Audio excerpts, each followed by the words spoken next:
Saya ulang, partisipatif sebagai pilar ketiga dalam pengelolaan keuangan daerah ini mengandung arti bahwa masyarakat ikut serta dalam proses perencanaan, pengawasan, pelaksanaan pengawasan dan evaluasi dari kegiatan pengelolaan keuangan daerah.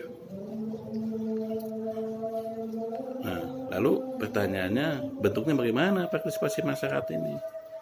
Dalam proses perencanaan dikenal dengan musrenbang, ya, musyawarah perencanaan pembangunan baik tingkat dusun, tingkat desa, kecamatan hingga kabupaten hingga nasional.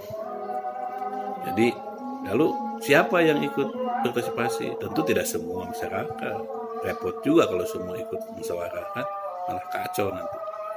Yang ikut musyawarah ini adalah tentu delegasi yang ditunjuk, orang-orang yang dipercaya lalu ditunjuk untuk mengikuti jenjang musrenbang tadi itu.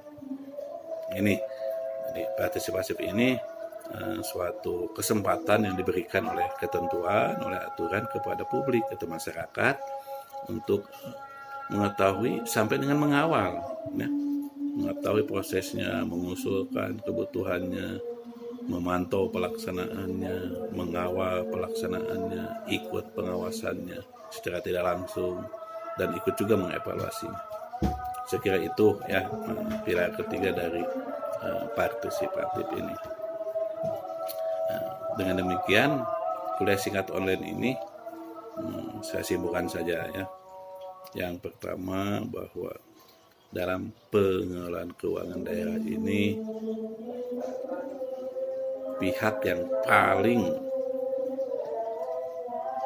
bergerak tanda kutip ya adalah pemerintahan daerah. Tidak hanya pemerintah loh ya, pemerintahan daerah artinya legislatif, eksekutif dan legislatif. Karena keputusan hingga jadi angka anggaran itu adalah diputuskan bersama-sama antara eksekutif dan legislatif. Dulu pertemuan yang eksekutif siapa? Melalui TAPD. Eksekutif apa namanya? Badan Anggaran DPRD.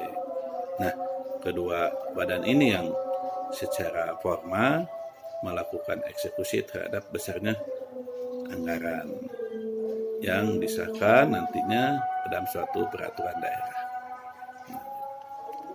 Yang kedua, pemerintahan daerah di sebelahnya yaitu DPRD. Apa tugasnya? Tentu selain terlibat dalam perencanaan juga mereka mempunyai hak budget. Hak budget ini adalah hak yang dimiliki oleh setiap anggota legislatif untuk mengusulkan sejumlah anggaran melalui kegiatan-kegiatan yang akan dilaksanakan oleh perangkat daerah.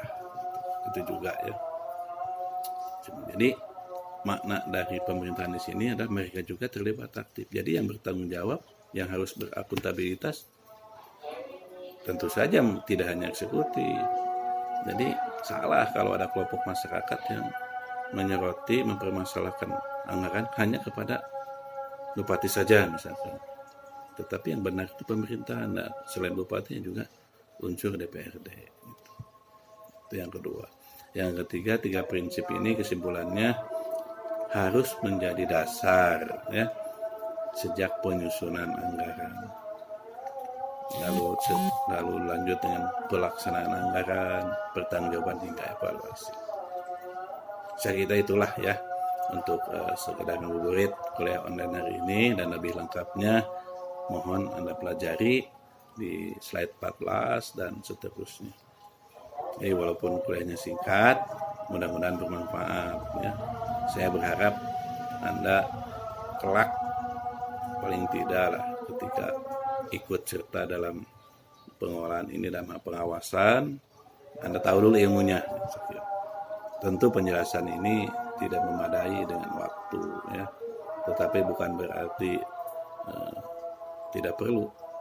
Saya kira Anda bisa lebih membaca lagi, membaca buku, membaca kehidupan, membaca fenomena, membaca berita dan sebagainya. Intinya, prinsipnya saya hanya mengantarkan saja apa itu makna transparansi, apa itu makna akuntabilitas, apa itu makna partisipatif. Itu saja yang bisa saya sampaikan. Mohon maaf. Assalamualaikum warahmatullahi wabarakatuh.